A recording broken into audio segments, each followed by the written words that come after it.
हाँ, इस तरह के क्वेश्चन बहुत कम आते हैं, मैं रिपीट कर रहा हूँ, क्योंकि बहुत लेंदी हो जाते हैं, बहुत ज़्यादा लेंदी हो जाते हैं, और कैलकुलेशन थोड़ी सी टफ रहती है लेंदी होने के कारण से। क्या क्या दिया हुआ है?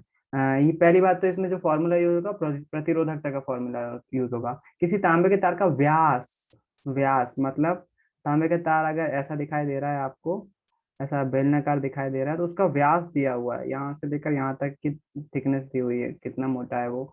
और उसकी प्रतिरोधकता दी हुई है 1.6 इंटू 10⁻⁸ ओम मीटर। आपकी बुक में देख लीजिएगा -8 लिखा है कि नहीं, है ना? अगर +8 लिखा है तो उसको करेक्ट कर लीजिएगा। -8 ओम मीटर है।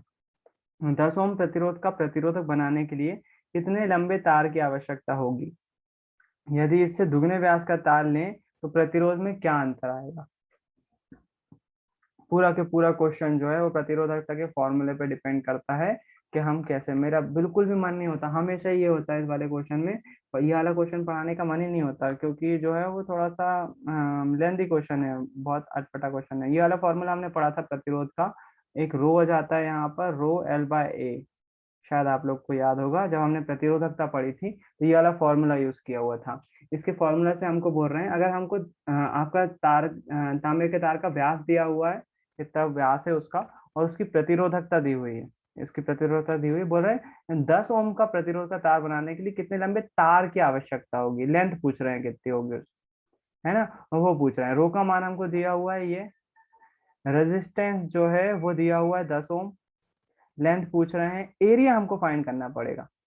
एरिया हम फाइंड कर लें कहीं से हद तक, एरिया के लिए हमको व्यास दिया हुआ है, एरिया फाइंड कर लें, एरिया की वैल्यू इस वाले फॉर्मूले में पुट कर देंगे, हमको जो है वो लेंथ पता चल जाएगी, क्योंकि लेंथ पूछी हुई है ना? तो सबसे पहले तो ये वाला फॉर्मूला आपको याद होना चाहिए प्रतिरोधकता का, ये वाला फॉर्मूला हम यूज करेंगे इसमें, है ना? हमको दिया क्या क्या है, हमको दिया हुआ है सबसे पहले रो की वैल्यू दी हुई है, लेंदी क्वेश्चन है, मैं फिर वो बात कर रहा हूँ। रो की वैल्यू कितनी दी हुई, ई जैसा लग रहा है, ये ई नहीं होता है, यहाँ से शुरू होता है और ऐसा जाता है, थोड़ा सा कर्व वाला पी रहता है बस। प्रतिरोधकता दी हुई है 1.6 इंटू 10⁻⁻8 ओम मीटर, ये प्रतिरोधकता दी हुई है।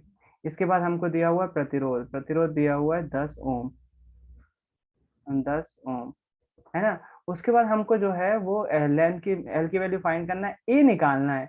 ए के लिए हमको दिया हुआ है व्यास 0.5 mm दिया हुआ है, 0.5 mm, तो इसको हमको व्यास दिया हुआ है, त्रिज्या निकालना पड़ेगी। त्रिज्या निकालने के लिए हम क्या बोलते हैं, त्रिज्या जो है व्यास की आधी होती है ना? क्यों? क्योंकि जो बेलन का जो क्षेत्रफल होता है, बेलन का क्षेत्रफल, है ना, या फिर बेलन का जो ये होता है वक्र पृष्ठ का क्षेत्रफल, वक्र पृष्ठ का क्षेत्रफल। क्यों? बेलन का वक्र पृष्ठ का क्षेत्रफल पढ़ा है आप लोगों ने?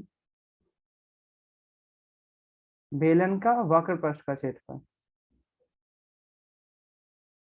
अनुप्रस्थ काट का क्षेत्रफल भी बोल सकते हैं।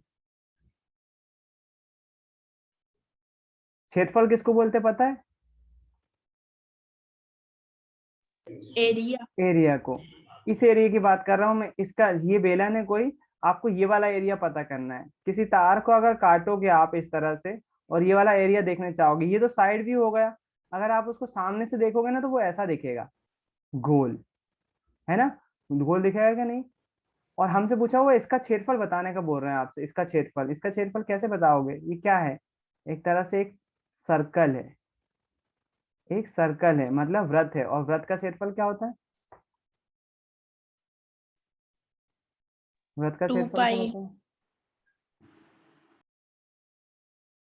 वृत्त का क्षेत्रफल बेटा परिधि नहीं, परिधि पाई जो होती है, हाँ जी, πr², है ना? तो हमको जो है πr² की सहायता से सबसे पहले ये वाला क्षेत्रफल निकालना होगा, तार का अनुप्रस्थ काट का क्षेत्रफल। उसके लिए हमको आर दिया हुआ है, आर दिया हुआ है, आर दिया नहीं है, निकालना है। 0.5 डिवाइडेड बाय 2 कर देंगे तो आर की वैल्यू आ जाएगी, कितनी आएगी वो? 5 में भाग दोगे तो 2 दूनी 4, हम बचेगा 1, दशमलव लगाएंगे, 0.25 आएगा, आधा करना है 0.50 का, 0.25 mm आएगा, है ना? ये मिलीमीटर में है, मिलीमीटर में आ रहा है रेजिस्टेंस, हमको मिलीमीटर में इसको कन्वर्ट करना पड़ेगा मीटर में। छोटे से बड़े पे जाएंगे, छोटे से बड़े पर जाएंगे तो डिवाइड करेंगे कि मल्टीप्लाई? छोटे से बड़े में जाएंगे, नैनो में, मैंने मिलीमीटर को चेंज करना है मीटर में, डिवाइड करेंगे। पहले तो हमको ये पता हो कि 1 मीटर में कितने मिलीमीटर होते हैं। 1 मीटर में कितने मिलीमीटर होते हैं।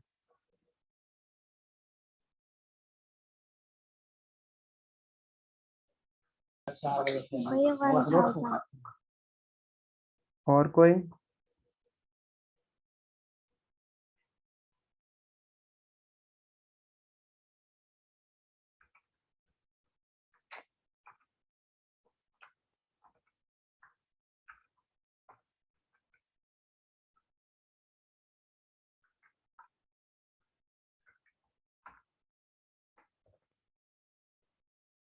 10⁻³ यानी कि 1000, है ना। 1 मीटर में 100 सेंटीमीटर होते हैं, और मिलीमीटर की बात करेंगे तो 1000।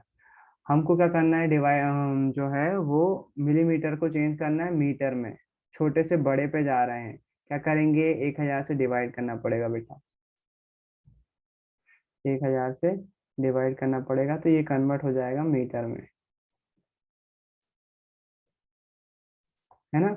1000 से डिवाइड करेंगे तो ये 0.25, और अगर आप इसको और ज्यादा करना चाहते हो तो दशमलव हटाओ और यहाँ पर 2 जीरो और बढ़ा दो, ये हो जाएगा, है ना। इसको अगर आप 10 की पावर में लिख दोगे, इसलिए मैंने बोला कि ये लेंथी क्वेश्चन है। आर की वैल्यू ये आ गई। हमको आर नहीं निकालना था, हमको पाई आर स्क्वायर निकालना है। तो एरिया जो आएगा वो पाई आर स्क्वायर का आएगा। पाई आर स्क्वायर का मान कितना होता है, पाई आर स्क्वायर का मान होता है 3.14 भी रख सकते हो, 22/7 भी रख सकते हो, है ना। तो यहाँ पर 22/7 दोनों रख सकते हो आप जो है वो 22/7 से कर लीजिएगा, मैं 3.14 से कर रहा हूँ। 3.14 जब इसका मान रखते हैं हम, 3.14 × 25, पाई आर स्क्वायर मतलब इसका भी स्क्वायर, 25/1 2 3 4 5 इसका स्क्वायर। सोच रहे हो ए कितना बड़ा आ रहा है, समझ रहे हो कि नहीं। 25/a का मान आया है ना। अब हमको क्या निकालना है, इस वाले फॉर्मूले में वैल्यू पुट करके हम एल का मान निकालेंगे। जो ए का मान आया इसको सॉल्व नहीं कर रहे हैं अपन, इतना ही रहने दे रहे हैं, और लेंथी करने से मतलब नहीं आएगा। तो हम क्या कर रहे हैं, इस वाले फॉर्मूले को लिखकर इसमें मान रखते हैं। आर का मान कितना है, 10, है ना। रो का मान कितना है, ये दिया हुआ है। एल का मान फाइंड करना है ए, तो हम यहाँ से एल का फॉर्मूला निकाल लें। एल यहीं रहेगा, ए इधर चला जाएगा आर के मल्टीप्लीकेशन में, और रो डिवाइड में जाएगा आर के, है ना। तो एल बराबर से हो जाएगा, एल बराबर से हो जाएगा आर इंटू ए। एल बराबर से हो जाएगा R into A, R into A divided by ये रो जो है इसके बटे में चला जाएगा, तो रो बटे में आ जाएगा ये, है ना। ये फॉर्मूला बना लिया, कैसे, इस वाले फॉर्मूले से बनाया हमने। रेजिस्टेंस बराबर से रो एल बाय ए। तो हमने क्या कर लिया, इसको हमने कर लिया, एल का फॉर्मूला फाइंड करना है, तो ए को इधर ले गए आर के मल्टीप्लीकेशन में, रो को इसके बटे में ले आए, है ना। तो हो गया R into A divided by rho, L की वैल्यू निकल जाएगी फट से। ठीक। अब क्या करेंगे, एल की वैल्यू काय में आएगी, मीटर में आएगी, क्योंकि हमने मीटर में कन्वर्ट कर लिया। आर की वैल्यू हमारे पास कितनी दी हुई है, 10, 10, है ना। इंटू ए की वैल्यू कितनी है, ये पूरी है, ये पूरी की पूरी है, तो 3.14 इंटू 25 बटे 1 2 3 4 5 इसका स्क्वायर बटे में ये पूरा बटे लगा है। और रो की वैल्यू जो दी हुई है वो दी हुई है 1.6 इंटू 10⁸, 1.6 इंटू 10⁻−8, 10⁻−8, है ना। तो हम क्या करेंगे, ये वाला जो इसको 10 की घात लिखी है ना, इसको 10 की घात दूनी कर लेंगे, 10 की घात के रूप में लिख लेंगे, और उसको कहाँ लिख लेंगे, नीचे लिख लेंगे, इसके बगल में लिख सकते हैं, बाकायदा इसके बगल में लिख सकते हैं, है ना। इसलिए बोल रहा था मैं, ये वाला क्वेश्चन बड़ा है और बहुत कम आते हैं। तो अब हम इसको सॉल्व करेंगे। 10 का मल्टीप्लाई करना है 3.14 में, इंटू 25 का स्क्वायर कितना होता है, 625। 625, है ना। और जब इसका स्क्वायर करेंगे, 1 2 3 4 5, 5 10 की घात 5 है ये, और इसका स्क्वायर करेंगे तो कितना हो जाएगा, इतने ही जीरो और आ जाएंगे, मतलब 10 की घात 10 हो जाएगी, है ना। 10 की घात 10 हो जाएगी कि नहीं होगी, क्योंकि मल्टीप्लीकेशन करेंगे बेटा। तो ये 10 की घात -8 तो ऐसा कैसा ही है। ये वाला जो 10 की घात 10 आएगा स्क्वायर करने के बाद, उसको मैंने कहाँ लिख ले रहा हूँ, उसको नीचे लिख रहा हूँ उसके बगल में, है ना। तो मैं इसको लिख लेता हूँ 10 की घात 10। मल्टीप्लीकेशन में है 10 की घात 10 और 10 की घात 8। 10 की घात 10 और 10 की घात 8 कितना बचेगा। मल्टीप्लीकेशन में आधार समान हो तो घाते, आधार समान हो तो जुड़ घाते जाती है। जुड़ जाती हैं। -8 को +10 से जोड़ोगे तो कितना होगा। 2। 2, 10 की घात 2 बचेगा, है ना। तो अब हमको क्या करना है, इसको इस पूरे को मल्टीप्लाई करना है पहले। तो देखते हैं, मैं कैलकुलेटर से करूंगा। अब मेरे इसमें 625 गुणे 3.14 इंटू 10, तो आएगा 19,625। ऊपर आएगा 19,625 डिवाइडेड बाय 1.6 इंटू 10⁻²। 10⁻² मतलब कि 10 की घात 2 मतलब कितना हो जाएगा, 100, है ना। जब इनको सॉल्व करेंगे हम 1.6 इंटू 1.6 इंटू 100 को सॉल्व करेंगे तो आएगा 160। 19625 डिवाइडेड बाय 160। इसको जब हम सॉल्व करेंगे कैलसी से ही करेंगे।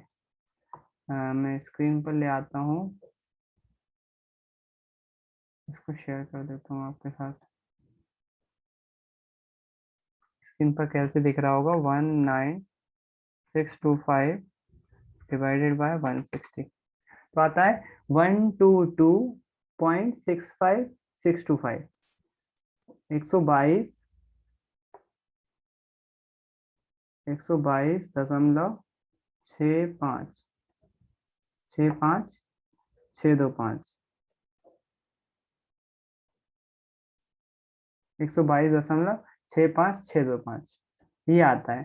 अब आपको आंसर ये क्या निकला है हमारा, लंबाई निकली है, एल निकला है। लंबाई कितने मीटर निकली, 122.6565 मीटर। 122 मीटर लंबा तार रखना पड़ेगा। तो आपका रेजिस्टेंस कितना होगा, 10 ओम। कोई कंफर्म करके बताएगा मुझे अपना आंसर सही आ रहा है कि नहीं।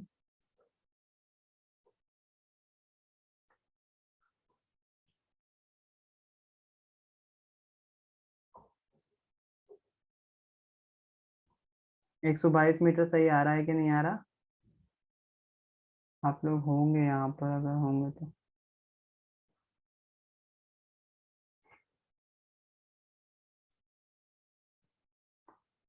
नहीं देखना चाह रहे थे। Chapter 12 class.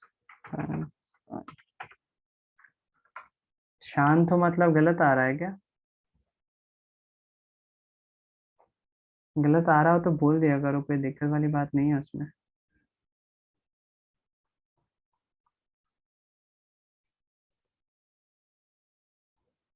बायजूस की वेबसाइट पे देख रहे हैं अपन।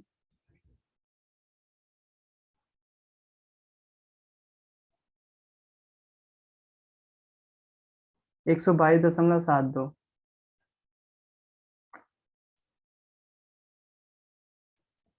122.72। लेंथ कितनी आ रही है, 122.72, और अपनी कितनी आ रही है,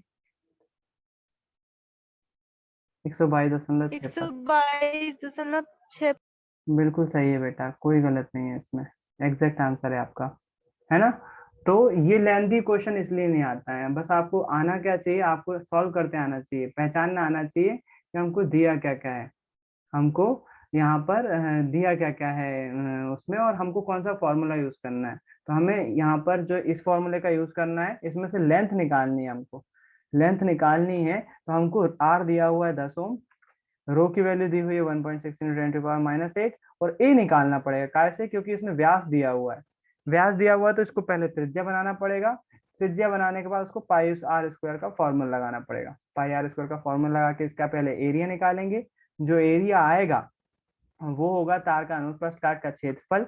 उस एरिया की वैल्यू को हम जो है इस वाले फॉर्मूले में पुट कर देंगे, जो हमारे पास है अभी प्रतिरोधकता का फॉर्मूला, और उसको सॉल्व करेंगे। थोड़ा सा लेंदी हो जाएगा, मुझे मालूम है, ये हो जाएगा। क्वेश्चन अभी पूरा नहीं हुआ है। क्वेश्चन बोल रहे हैं यदि इससे दोगुने व्यास का तार कर लें, व्यास दोगुना कर दें, व्यास दोगुना कर दें, तो क्या प्रतिरोध में अंतर आएगा? व्यास दोगुना कर दें तो क्या प्रतिरोध में अंतर आएगा? तो इसको आपको फिर कैसे सॉल्व करना पड़ेगा? व्यास दोगुना कर देंगे तो यार ये तो थ्योरेटिकल आंसर हो जाएगा ना। व्यास दोगुना कर देंगे मतलब तार को मोटा कर देंगे। तार को मोटा कर देंगे तो क्या प्रतिरोध पे अंतर आएगा? आप बताओ इसका आंसर। हाँ आएगा भैया। बिल्कुल आएगा, बिल्कुल आएगा, है ना। अगर हम तार को मोटा कर देंगे तो अंतर बिल्कुल आ जाएगा, और प्रतिरोध क्या हो जाएगा? बढ़ जाएगा, कम हो जाएगा? कम हो जाएगा। कम हो जाएगा, कम हो है ना। जाएगा। हालांकि लीगली जो है मुझे उसको सॉल्व करना चाहिए, लेकिन मैं ऐसे क्वेश्चन को, अगर पूरी बुक होती तो एक क्वेश्चन छुड़वा सकते हैं ना, पूरी बुक में से एक क्वेश्चन छुड़वाना तो बनता है। आप अगर लीगली पढ़ते हो तो वही एक क्वेश्चन वही होता है। मैं हमेशा बच्चों को बोलता हूँ कि ये वाला क्वेश्चन जो है वो थोड़ा सा टिपिकल है, थोड़ा सा बड़ा है। इतनी सारी कैलकुलेशन कैसे कर सकता है बच्चा एग्जाम में? एक क्वेश्चन अगर आ भी जाए ना तो इसका अथवा वाला कर देना आप, है ना। ये अथवा में आते हैं ना क्वेश्चन, इसके अथवा वाला कर देना, इसको मत करना, आपका बहुत टाइम खा लेगा ये। आपका आंसर आ जाएगा, मुझे ही मालूम है, आप ला लोगे आंसर, है ना। और अगर आंसर याद करके जाओगे और वैल्यू सेम आती है तो फिर बढ़िया है, इसको कर देना आप सॉल्व। 122.75 आता है आंसर आखिरी में, ये सब निकालना। लेकिन फिर भी मत करना, इसके अथवा वाला कर देना, बहुत लेंदी क्वेश्चन। इतना लेंदी, हाँ सॉल्व करना आना चाहिए, वो मैंने आपको समझा दिया कि आपको कैसे कैसे डिटेल इसमें से निकालना है। अगला जो दिया हुआ है इसको हम बाद में करेंगे, ग्राफ बताना है इसमें, सबसे आखिरी में करेंगे इसको। ग्राफ बनाने के बाद इसका वीआई निकाल सकते हैं। ओम का नियम जब पढ़ लेंगे तो ज्यादा अच्छे समझ में आएगा इस चीज को। और इसको स्लोप निकालना सिखाना पड़ेगा इसमें, इसलिए थोड़ा सा इसको बाद में करेंगे, साथ वाले क्वेश्चन को सबसे आखिरी में करेंगे। अगला दिया हुआ है, किसी अज्ञात प्रतिरोध के प्रतिरोधक के सिरों के बीच, किसी अज्ञात प्रतिरोधक के, प्रतिरोध मतलब प्रतिरोध नहीं ज्ञात है हमको, कोई प्रतिरोधक तार मान लो है, उसके सिरों पर 12 वोल्ट की बैटरी लगाई हुई है, बैटरी का मान 12 वोल्ट है। संयोजित करने पर परिपथ में 2.5 मिली एम्पियर की विद्युत धारा प्रवाहित होती है। 2.5 मिली एम्पियर की, 1 एम्पियर में होते हैं 1000 मिली एम्पियर की धारा प्रवाहित होती है। प्रतिरोधक का प्रतिरोध परिकलित कीजिए, आर की वैल्यू फाइंड करना है। वी दिया हुआ है, आई दिया हुआ है, आर की वैल्यू फाइंड करना है। कौन सा फॉर्मूला लगा सकते हो दादा? वी और आई दिया हुआ है, आर फाइंड वी करना है। बराबर आई आर। और कोई? V equal to I R. मैंने पूछा था हम कौन सा फॉर्मूला लगा सकते हैं दादा, लेकिन दादियों ने बता दिया। हाँ जी बिल्कुल सही है, V equals to I R का फॉर्मूला लगा सकते हैं, लेकिन यहाँ पर थोड़ा सा झोल है। यहाँ पर एम्पियर जो है वो मिली एम्पियर में दिया हुआ है, आपने इसको एम्पियर में कन्वर्ट कर लिया, आपको आंसर पता है फिर आना, है ना। मैं इसको मिली एम्पियर को एम्पियर में कन्वर्ट कर देता हूँ, बाकी का आंसर आप अपनी कॉपी में निकालेंगे।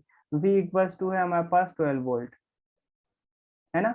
आई की वैल्यू हम जो है वो निकालते हैं, इसको कन्वर्ट करते हैं पहले। 2.5 दिया हुआ है, मिली एम्पियर को एम्पियर में कन्वर्ट करना है तो कैसे डिवाइड करेंगे? 1000 से। जब भी छोटे से बड़े में जाते हैं तो डिवाइड करना पड़ेगा। दशमलव हटाओ, एक जीरो बढ़ा दो, दशमलव हटा के एक जीरो बढ़ा दो, 25 से कट रहा है, 25 से कम 25, 25 को 100, जीरो जीरो, आई की वैल्यू आ गई 1/400। आई की वैल्यू आ गई 1/400, इसको इतना ही रहने दो, आगे सवाल मत करो, आपको फायदा होगा। 1/400 एम्पियर, ये काय में थी? 2.5 मिली एम्पियर में, एम्पियर में आ गई। अब बता दो मुझे आर की वैल्यू, चैट बॉक्स में आ जाना चाहिए answer. V equals to I R, V equals to I R, या फिर R equals to V upon I. इसमें वैल्यू पुट करो, वी का मान कितना है? 12, आई का मान कितना आया? वी का मान कितना है? 12, आई का मान कितना आया? 1/400। सॉल्व करो, आर का मान ओम में बताओ कितना आ रहा है।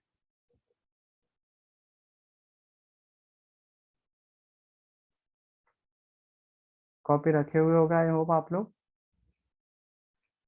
फॉर्मूले में वैल्यू पुट करना है, वी की वैल्यू 12, आई की वैल्यू 1/400।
भैया आवाज नहीं आ रही है।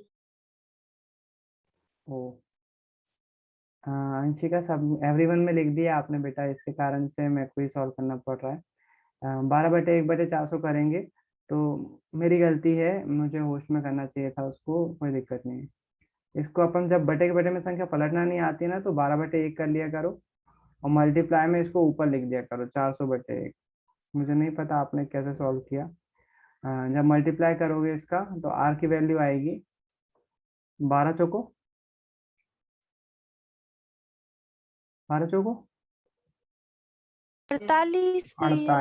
48। हाँ मैंने गलत लिखा है। 12 चौको 48, 12×3 = 12 चौको 48, 00। आर की वैल्यू आएगी 4800 ओम। भैया ऐसा। मेरी भी यही आई भैया थी। हाँ हाँ बता ये रहा तो हूँ आगे। हाँ मेरी भी गलत यही है आई। ना। आगे एक और सॉल्व करते हैं, थोड़ा सा और सॉल्व करते हैं। ये ओम में आई आपकी संख्या, है ना। बुक ने आपको आंसर जो है वो किलो ओम में दिया होगा, इसलिए आंसर अलग आ रहा होगा। इसको किलो ओम में डिवाइड करने के नहीं लिए। भैया, हाँ इसको 400 के नीचे 1 लगा के पलटेंगे ना। 400 बेटा ऑलरेडी 1/4। आई की वैल्यू कितनी रखने को बोला था मैंने? 1/400।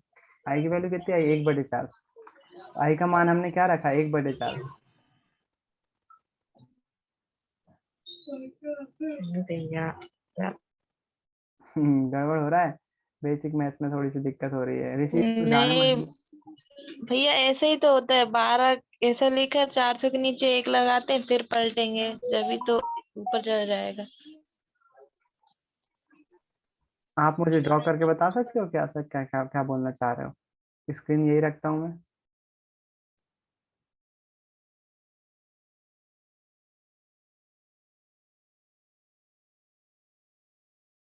हम्म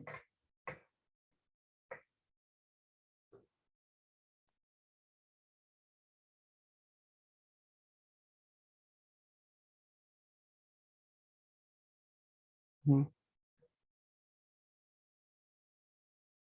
ऋषि आपकी मेथड गलत है बेटा।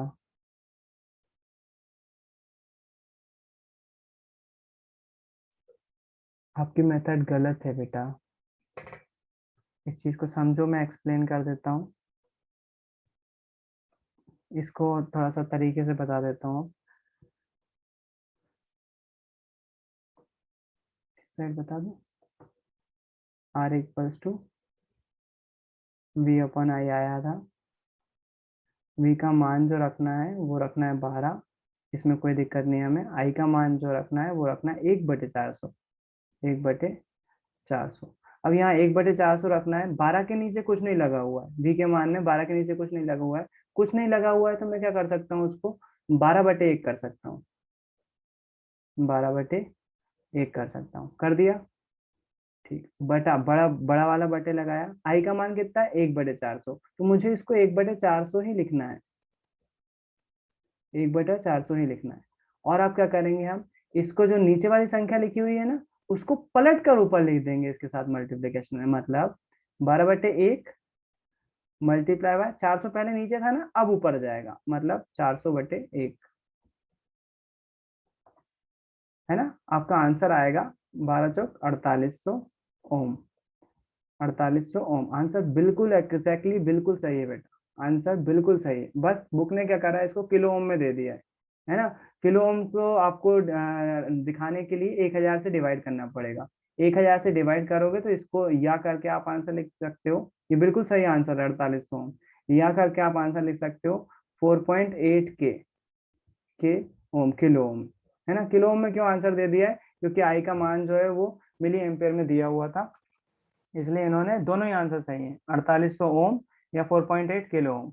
इसी चीज को अगर आप किसी गाइड में देखोगे, जो कि हमने अभी बायजूस की देखी हुई है, यहाँ पर आपका जो आंसर आ रहा है 4.8 इंटू 10⁻8, इन्होंने 10⁻3 में कर दिया है। इसका मतलब वही हो जाएगा 4800 ओम। इसको सॉल्व करोगे ना आप, वही आएगा। या फिर 4.8 किलो ओम, दूसरा वाला आंसर जो है वो अपना बिल्कुल एग्जैक्टली मैच हो रहा है। 4.8 किलो ओम आपकी बुक में आंसर किलो ओम में दिया हुआ है ना। इसका मतलब ये नहीं कि आंसर गलत है, ये एग्जैक्टली सही आंसर है, कुछ भी गलत नहीं है, ये भी सही है। ऋषि, अगर आपको थोड़ी सी इसमें दिक्कत हो रही है बेटा, तो ये वाले तरीका अपना लो, ये ज्यादा अच्छा है। ऊपर वाले में बटे में 1 नहीं लिखा हुआ था, बटे में 1 लिखा, नीचे वाले में अपन ने फिर से उसको करा, और जब इसको मल्टीप्लाई करेंगे ये वाली संख्या ऊपर वाले के साथ मल्टीप्लाई हो जाती है, ये वाली संख्या नीचे वाले के साथ मल्टीप्लाई हो जाती है। इसको याद रख लो, ये तरीका ज्यादा अच्छा है, इससे आप गलत भी नहीं करोगे, है ना। तो आपका मेथड वहां पर गलत सिद्ध हो रहा है, क्योंकि आंसर अगर सही आता ना, मुझे मेथड से कोई दिक्कत नहीं थी। आप अगर तेरह गुणा को पक्षांतर बोल रहे हो, मुझे उससे कोई दिक्कत नहीं, क्योंकि आंसर सही आ रहा है। यहाँ आपका आंसर गलत आ रहा है, इसलिए वो मेथड गलत है, आप उसको सुधारो, जरूरी है वो चीज। इसके बाद अगला जो हम सॉल्व कर रहे हैं वो देखते हैं। अगला दिया हुआ है 9 वोल्ट की बैटरी को 0.2, 0.3, 0.4, 0.5 और 12 ओम के प्रतिरोधक के साथ श्रेणी क्रम में लगाया हुआ है। 12 ओम के प्रतिरोधक से कितनी विद्युत धारा प्रवाहित होगी, विद्युत धारा का मान पढ़ने को पूछा हुआ है। श्रेणी क्रम में करंट चेंज होता है क्या? नहीं भैया। श्रेणी क्रम में करंट चेंज नहीं होता है, बिल्कुल नहीं होता है ना।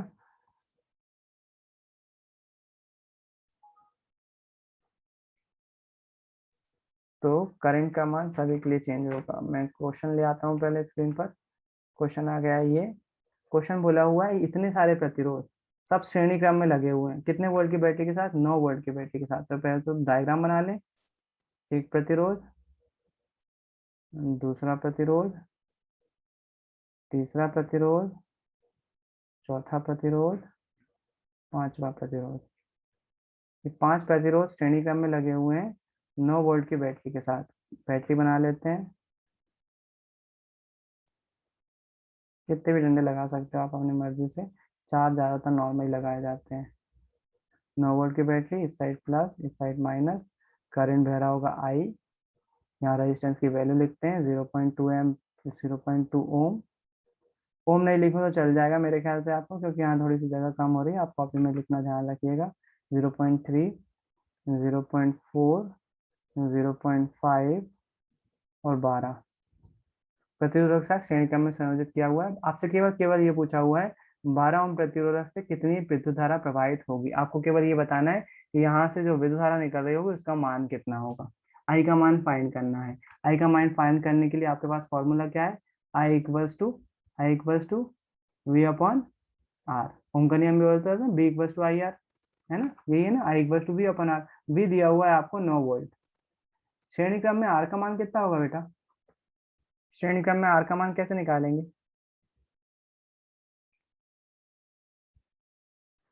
सबको जोड़ देंगे, है ना। तो निकालो आर का मान। 13.4 आता है मेरा।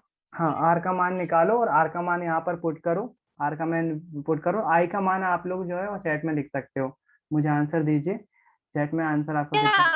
आर का मान चैट बॉक्स में लिखूं या आपको? आर का नहीं, डायरेक्ट आई का मान लिखना है। आर का मान। आर का मान नहीं लिखना है चैट बॉक्स में, आर का मान मैं यही सॉल्व कर दे रहा हूँ। आर का मान निकालने के लिए आपको क्या करना पड़ेगा? सबको जोड़ना पड़ेगा। 0.2, आप लोग को आई का मान लिखना है चैट बॉक्स में। 0.3, 0.4, 0.5 और 12, यानी कि 12 कहाँ जाएगा? यहाँ पर आ जाएगा। 12.0 कर देता हूँ मैं यहाँ पर। इन सबको जोड़ना है, तो 3 2 नीचे से जोड़ के चलते हैं। 5 4 9, 9 3 12, 12 और 2 14, 14 की 4 हासिल की 1, यहाँ सब 0 है। 2 और 1 3, 3 और 1 13.4 हो जाएगा कुल प्रतिरोध।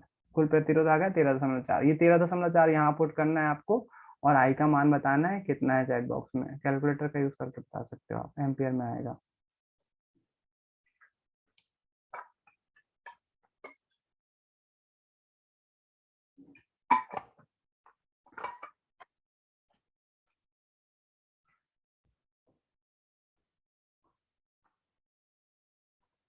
मंशिका, इतनी बड़ी मिस्टेक कैसे हो सकती है बेटा? जय सही है, अंजलि सही है।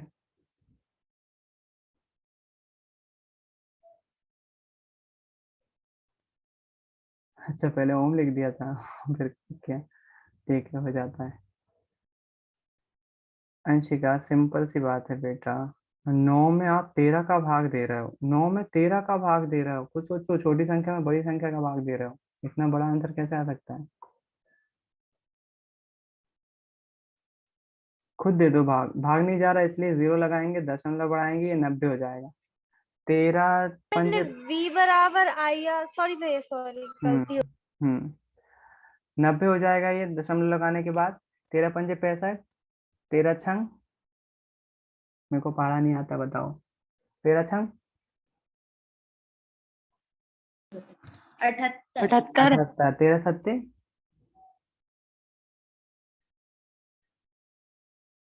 91। 91 ज्यादा हो जाएगा, इसलिए 0.67 बिल्कुल करेक्ट आंसर है आप सभी का, है ना। 0.67 बिल्कुल इजी सा क्वेश्चन था, कुछ भी टफ नहीं था इसमें। इस क्वेश्चन के लिए आप घर से क्या करोगे, मुझे फाइंड करके देना है आपको इन सभी रेजिस्टेंस के क्रॉस, सभी रेजिस्टेंस के क्रॉस V1 का मान, V2 का मान, V3 का मान, V4 का मान और V5 का मान, ये निकाल के देना है आपको। आप सभी को पता है कैसे निकालते हैं, श्रेणी क्रम में आप सभी ने फॉर्मूला पढ़ा हुआ है ना। V1 का फॉर्मूला क्या हो जाएगा, IR1। इसी प्रकार से सभी हो जाएंगे, IR2, IR3, IR4, IFR। I का मान आप सभी ने निकाल लिया है, आसानी से V1, V2, V3 आराम से कैलकुलेट कर सकते हो। तो 9वां क्वेश्चन को आपको सॉल्व करना है। मैंने आंसर I का मान निकलवा दिया, आपको एक्स्ट्रा क्वेश्चन दे रहा हूँ आपको इसी के बढ़ाते हुए। इन सभी रेजिस्टेंस के across V1, V2, V3, V4, V5 के मान आपको सभी को ज्ञात करना है। ये सभी का आपका कल का होमवर्क है, छोटा सा होमवर्क है, अभी हो जाएगा सॉल्व, है ना। आपके सामने निकला हुआ है। आई का मान आप डायरेक्ट लिख देना, आई का मान आपको निकालने के लिए नहीं बोल रहा हूँ मैं, डायरेक्ट लिखना, डायग्राम बनाना। आई का मान कितना, वी का मान आपको दिया हुआ 9 वोल्ट, आई का मान आपने अभी कितना निकाला 0.67 एम्पियर।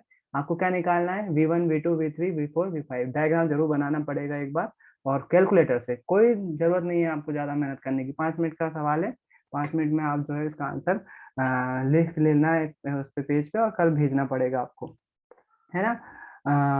आज के लिए इतना ही रखते हैं। हाँ शिवानी, आप व्हाट्सएप पर वर्क नहीं आएगा क्योंकि क्लासेस चालू हो गई बेटा, इसलिए व्हाट्सएप पर वर्क नहीं आएगा।